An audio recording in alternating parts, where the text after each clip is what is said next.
ಮೂಲಭೂತ ಸೌಕರ್ಯದಲ್ಲಿ ಕಾಂಗ್ರೆಸ್ಸರ ದಾಖಲೆ ನಿರಾಶಾದಾಯಕ ಇದೆ. ಯುಪಿಎ ತನ್ನ 10 ವರ್ಷದ ಆಡಳಿತದಲ್ಲಿ ಕರ್ನಾಟಕದಲ್ಲಿ ಒಟ್ಟು ರಾಷ್ಟ್ರೀಯ ಹೆದ್ದಾರಿ ನಿರ್ಮಿಸಿರುವಂಥದ್ದು ಕೇವಲ 1252 ಕಿಲೋಮೀಟರ್. 2014ರಿಂದ 2024 ತನಕ ಬಿಜೆಪಿ ಸರ್ಕಾರ ನಿರ್ಮಿಸಿರುವ ಒಟ್ಟು ರಾಷ್ಟ್ರೀಯ ಹೆದ್ದಾರಿ 3234 ಕಿಲೋಮೀಟರ್ ಅಂತ ಹೇಳಕ್ಕೆ ದಾಖಲೆಗಳಿದೆ. ಅದನ್ನು ಹೇಳಕ್ಕೆ ಇಚ್ಛೆ ಪಡ್ತೇನೆ. ಕಲಬುರಗಿ ಬೀದರ್ ರೈಲು ಮಾರ್ಗ ಪೂರ್ಣಗೊಂಡಿದ್ದು ಮೋದಿ ಸರ್ಕಾರ, ಮಲ್ಲಿಕಾರ್ಜುನ ಖರ್ಗೆ ಅವರು ಸ್ವತಃ ರೈಲ್ವೆ ಸಚಿವರಾಗಿದ್ದರೂ ಸಹ ಅದನ್ನು ಪೂರ್ಣ ಮಾಡೋಕ್ಕಾಗಿರಲಿಲ್ಲ. ಕರ್ನಾಟಕದ 95% ರೈಲು ಮಾರ್ಗ ವಿದ್ಯುದೀಕರಣವಾಗಿದೆ. ರೈಲ್ವೆ ಯೋಜನೆಯಲ್ಲಿ ಹಿಂದೆ ಬಿದ್ದಿದ್ದ ಕರ್ನಾಟಕ ಇಂದು ಭರದಿಂದ ಇತರ ರಾಜ್ಯಗಳ ಸಮನಾಗಿ ಅಭಿವೃದ್ಧಿ ಹೊಂದುತ್ತಾ ಇದೆ. ಇಂದು 6 ವಂದೇ ಭಾರತ್ ರೈಲು ಸೇವೆ ರಾಜ್ಯದಲ್ಲಿ ದೊರೆಯುತ್ತಾ ಇದೆ. ರಾಜ್ಯದ 4 ಕೋಟಿ ಜನರಿಗೆ ಗರೀಬಿ ಕಲ್ಯಾಣ ಯೋಜನೆಯಲ್ಲಿ ಉಚಿತವಾಗಿ ರೇಷನ್ ಕಳೆದ 4 ವರ್ಷದಿಂದ ನೀಡಲಾಗ್ತಾ ಇದೆ.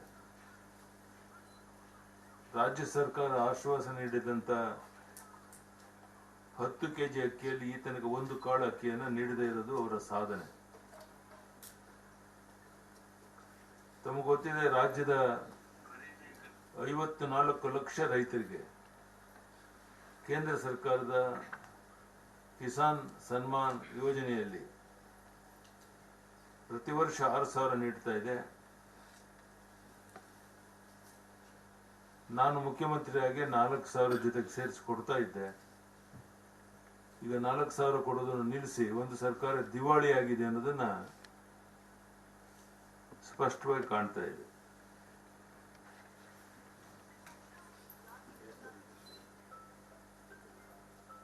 ರಾಜ್ಯದಲ್ಲಿ ಕಳೆದ 10 ತಿಂಗಳಲ್ಲಿ ಮೆಡಿಕಲ್ ಕಾಲೇಜ್ ಸ್ಥಾಪನೆ ಮಾಡೋದು ಬಿಡಿ, ಒಂದು ಪ್ರಾಥಮಿಕ ಆರೋಗ್ಯ ಕೇಂದ್ರವನ್ನು ಪ್ರಾರಂಭಿಸದೇ ಇರುವಂತದ್ದು ಸಿದ್ದರಾಮಯ್ಯನವರ ಸರ್ಕಾರದ ಒಂದು ಸಾಧನೆ.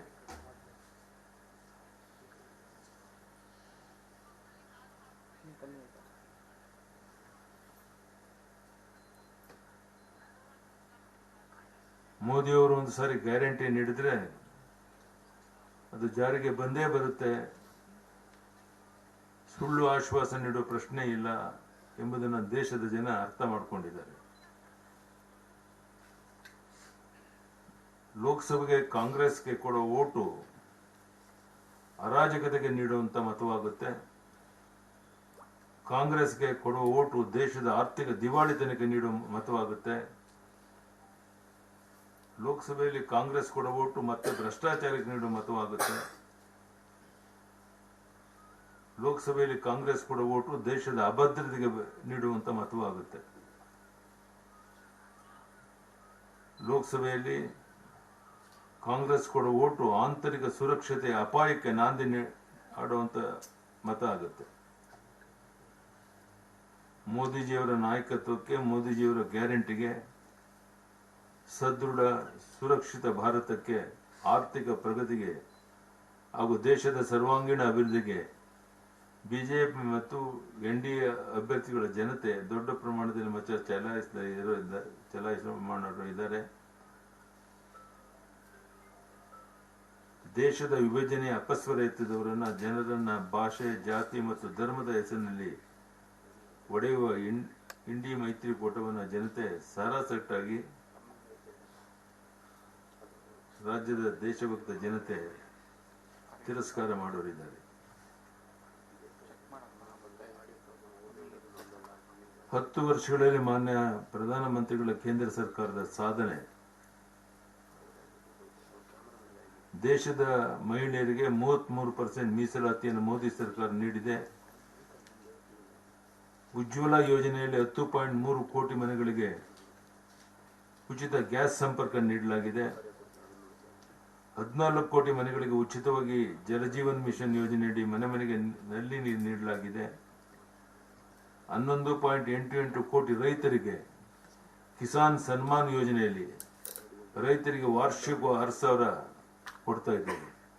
ನಾನು ಸಿದ್ದರಾಮಯ್ಯನವರು ಕೇಳ್ತೇನೆ, ನಾನು ಮುಖ್ಯಮಂತ್ರಿ ಆಗಿದ್ದಾಗ ಇದಕ್ಕೆ 4,000 ಸೇರಿಸಿ 10,000 ಕೊಡ್ತಾ ಇದ್ದು, ಯಾತಕ್ಕೆ ಅದನ್ನು ನಿಲ್ಲಿಸಿದ್ರಿ? ಅದರ ಅರ್ಥ ನಿಮ್ಮ ಸರ್ಕಾರ ದಿವಾಳಿ ಆಗಿದೆಯೋ ಇದರಿಂದ ಸ್ಪಷ್ಟ ಆಗುತ್ತೆ ಅನ್ನೋ ಮಾತನ್ನ ಈ ಸಂದರ್ಭದಲ್ಲಿ ನಾನು ಹೇಳಕ್ಕೆ ಇಚ್ಛೆ ಪಡ್ತೇನೆ.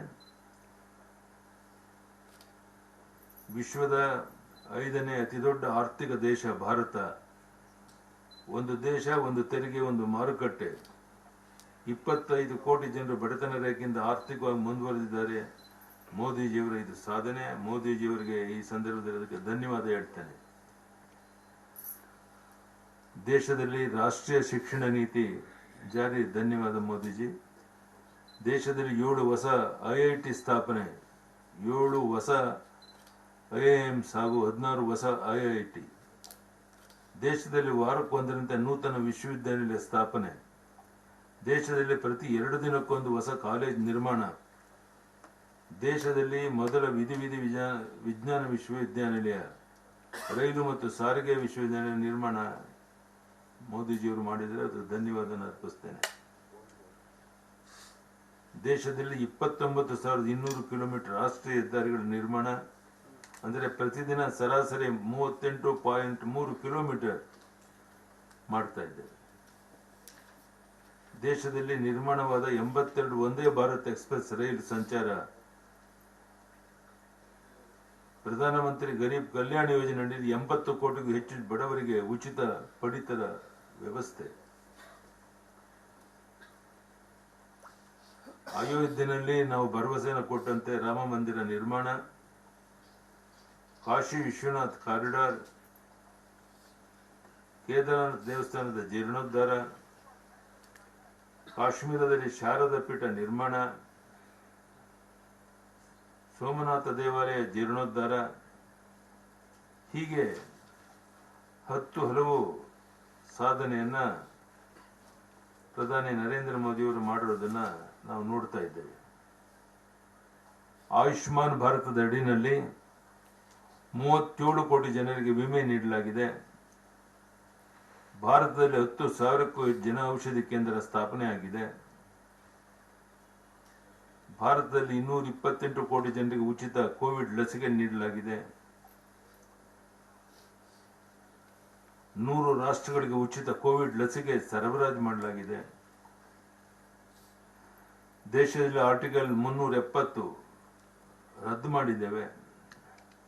ದೇಶದ ರಕ್ಷಣಾ ವ್ಯವಸ್ಥೆಯಲ್ಲಿ ಆತ್ಮನಿರ್ಭರತೆ. 1 ಶ್ರೇಣಿ 1 ಪಿಂಚಣಿ, 21 ಲಕ್ಷ ನಿವೃತ್ತಿ ಯೋಧರಿಗೆ ಅನುಕೂಲ. 1 ಲಕ್ಷ ಕೋಟಿ ರಕ್ಷಣಾ ಉತ್ಪಾದನೆ. ಶೌಚಾಲಯ ಹಿಡಿದು ವಿಮಾನ ನಿಲ್ದಾಣ ತನಕ, ಉಜ್ವಲದಿಂದ ಚಂದ್ರಯಾನದ ತನಕ. 2014ರಿಂದ 2019 ಅವಧಿಯಲ್ಲಿ ಕೇಂದ್ರ ಸರ್ಕಾರ ಕರ್ನಾಟಕ ರಾಜ್ಯ ನೀಡಿದ ಒಟ್ಟು ತೆರಿಗೆ ಹಂಚಿಕೆ ಅನುದಾನ 1.35 ಲಕ್ಷ ಕೋಟಿ. 2019ರಿಂದ 2024 ಅವಧಿಯಲ್ಲಿ ಕೇಂದ್ರ ಸರ್ಕಾರದ ಕರ್ನಾಟಕ ರಾಜ್ಯಕ್ಕೆ ನೀಡಿದ ಒಟ್ಟು ತೆರಿಗೆ ಹಂಚಿಕೆ ಅನುದಾನ 1.58 ಲಕ್ಷ ಕೋಟಿ. ಹೀಗೆ ಕಳೆದ 10 ವರ್ಷಗಳಲ್ಲಿ ಕೇಂದ್ರ ಸರ್ಕಾರದಿಂದ ರಾಜ್ಯಕ್ಕೆ ನೀಡಿದ ಒಟ್ಟು ತೆರಿಗೆ ಹಂಚಿಕೆ 2.93 ಲಕ್ಷ ಕೋಟಿ. 2004ರಿಂದ 2014 10 ವರ್ಷದಲ್ಲಿ ಕರ್ನಾಟಕ ರಾಜ್ಯಕ್ಕೆ ಅಂದಿನ UPI ಸರ್ಕಾರ ನೀಡಿದ ಒಟ್ಟು ತೆರಿಗೆ ಹಂಚಿಕೆ 81,000 ಕೋಟಿ ಆದರೆ 2014ರಿಂದ 2019 ಅವಧಿಯಲ್ಲಿ ಕೇಂದ್ರ ಸರ್ಕಾರದಿಂದ ಕರ್ನಾಟಕ ರಾಜ್ಯಕ್ಕೆ ನೀಡಿದ ಒಟ್ಟು ಗ್ರಾಂಟ್ ಅಂಡ್ ಏಡ್ 91,374 ಕೋಟಿ. 2019ರಿಂದ 2023 ಅವಧಿಯಲ್ಲಿ ಕೇಂದ್ರ ಸರ್ಕಾರದ ಕರ್ನಾಟಕ ರಾಜ್ಯಕ್ಕೆ ನೀಡಿದ ಒಟ್ಟು ಗ್ರಾಂಟ್ ಇನ್ ಏಡ್ 1.45 ಲಕ್ಷ ಕೋಟಿ. ಹೀಗೆ ಕಳೆದ 10 ವರ್ಷಗಳಲ್ಲಿ ಕೇಂದ್ರ ಸರ್ಕಾರದಿಂದ ರಾಜ್ಯಕ್ಕೆ ನೀಡಿದ ಒಟ್ಟು ಗ್ರಾಂಟ್ಸ್ ಇನ್ ಏಡ್ 2.36 ಲಕ್ಷ ಕೋಟಿ. 2004ರಿಂದ 2014 10 ವರ್ಷಗಳಲ್ಲಿ ಕರ್ನಾಟಕ ರಾಜ್ಯಕ್ಕೆ ಅಂದಿನ UPI ಸರ್ಕಾರ ನೀಡಿದ ಒಟ್ಟು ಗ್ರಾಂಟ್ ಇನ್ ಏಡ್ 60,000 ಕೋಟಿ ಮಾತ್ರ.